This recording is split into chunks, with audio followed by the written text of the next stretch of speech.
তপশিল জাতি আদিবাসী প্রাক্তন সৈনিক কৃষি বিকাশ শিল্প কেন্দ্রের অনুষ্ঠানে কলকাতায় এলেন প্রাক্তন রাষ্ট্রপতি ডক্টর রামনাথ কোবিন্দ।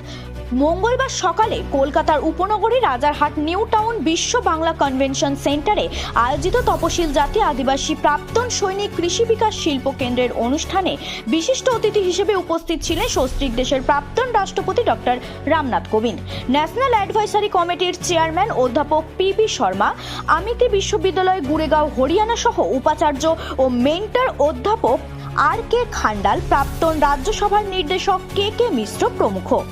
সংস্থার প্রাণপুরুষ সম্পাদক সৌমেন কোলে সম্মানিত অতিথিদের স্বাগত জানান। পূর্ব মেদিনীপুর থেকে এসেছিলেন একদল আদিবাসী নৃত্যশিল্পী। তারা তাদের নিজস্ব নৃত্য সৃজন পরিবেশন করেন প্রাক্তন রাষ্ট্রপতিকে। অনুষ্ঠানের মূল আকর্ষণ প্রাক্তন রাষ্ট্রপতি ডক্টর রামনাথ কোবিন্দ তার বক্তব্য রাখতে যখন উঠলেন দিল্লিতে, তখন কেন্দ্রীয় সরকারের এক দেশ এক নির্বাচনে বিলটি পাশ হলো। এই বিলে রাষ্ট্রপতি হিসেবে স্বাক্ষর করেছিলেন ডক্টর রামনাথ কোবিন্দ। ডক্টর কোবিন্দ বলেন, ভারতের অর্থনীতি সংস্কৃতির মূল চালিত শক্তি দেশের ভূমিপুত্র আদিবাসী সমাজ। পশ্চিম বাংলার এই তপশিলি আদিবাসী সৈনিক কৃষি বিকাশ শিল্প কেন্দ্র গত ৩৫ বছর ধরে সমাজের এই অবহেলিত সমাজের অংশকে উন্নত স্তরে পৌঁছে দেওয়ার এই কর্মযজ্ঞ পরিচালনা করেছেন, সেটি প্রশংসার যোগ্য। প্রাক্তন রাষ্ট্রপতি আরও বলেন, দেশের কৃষ্টি সংস্কৃতি ও মানব সম্পদ অন্যতম আদিবাসী সমাজ। দেশের প্রাকৃতিক সম্পদ বিকাশে আদিবাসী তপশিল প্রাক্তন সৈনিকদের ভূমিকা আমাদের গর্বিত করে।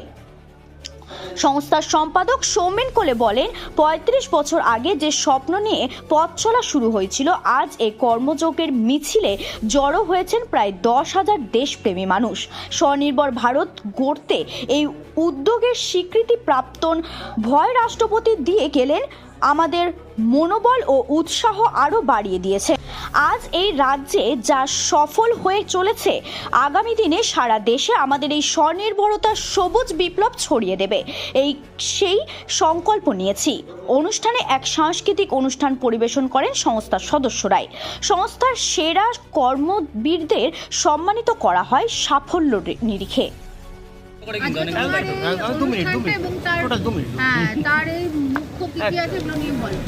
জয় শ্রী শম্ভু, নমস্কার। আমি সৌমেন কোলে, সম্পাদক তফসিল জাতি আদিবাসী প্রাক্তন সৈনিক কৃষি বিকাশ শিল্প কেন্দ্র।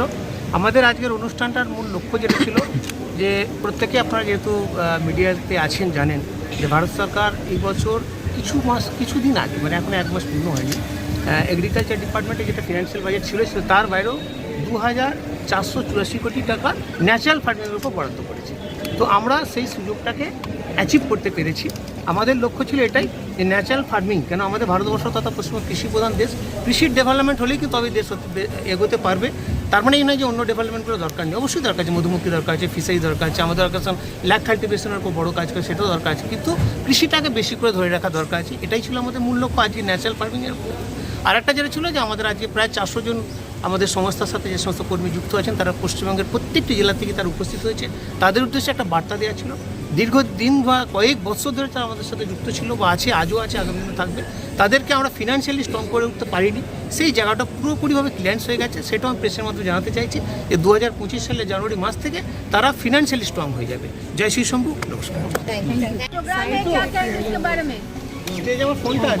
मैं समझता हूँ कि भारत के विकास में हमारे ग्रामीण और आदिवासी भाइयों की, बहनों की एक बहुत बड़ी भूमिका हमको निर्धारित करनी है, और इसके लिए आवश्यक होगा कि हम ग्रामीण क्षेत्र में प्राकृतिक खेती के लिए, इसके साथ साथ हरित ऊर्जा के लिए, साथ साथ हमारी जो जन औषधि है उसको बढ़ाने के लिए लोगों को प्रशिक्षित करें।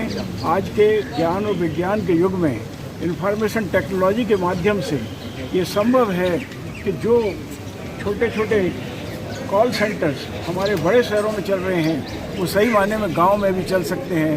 हम गांव में बहुत अच्छी एजुकेशन की व्यवस्था कर सकते हैं। इंफॉर्मेशन टेक्नोलॉजी के द्वारा हमारे नए जो युवक युवतियाँ हैं उनको सक्षम बना सकते हैं। हमारी संस्था का उद्देश्य यही है कि गाँव से शहरों की ओर होने वाला जो पलायन है वो तभी रुक सकता है जबकि गांव के हमारे भाई बहन, वहाँ के छात्र छात्राएँ सही मायने में पूरी तरह से सक्षम हों और वहाँ रोजगार के नए अवसर पैदा हों। आज के इस कार्यक्रम का मुख्य उद्देश्य यही था कि वहाँ पूर्व राष्ट्रपति महामहिम डॉक्टर कोविंद जी की उपस्थिति में हम सब इस बात की प्रेरणा लें कि भारत के विकास के लिए हम हमारे ग्रामीण क्षेत्र में रोजगार के नए अवसर पैदा करने के लिए, शिक्षा और प्रशिक्षण की बेहतर व्यवस्था करने के लिए संकल्प के साथ काम करें। मैं खास तौर से हमारी प्रेस और मीडिया का विशेष रूप से धन्यवाद करता हूं। उन्होंने इस कार्यक्रम में इतनी बड़ी तादाद में सम्मिलित होकर के हम सबका हौसला बढ़ाया है। हमारी संस्था के मेंटर प्रोफेसर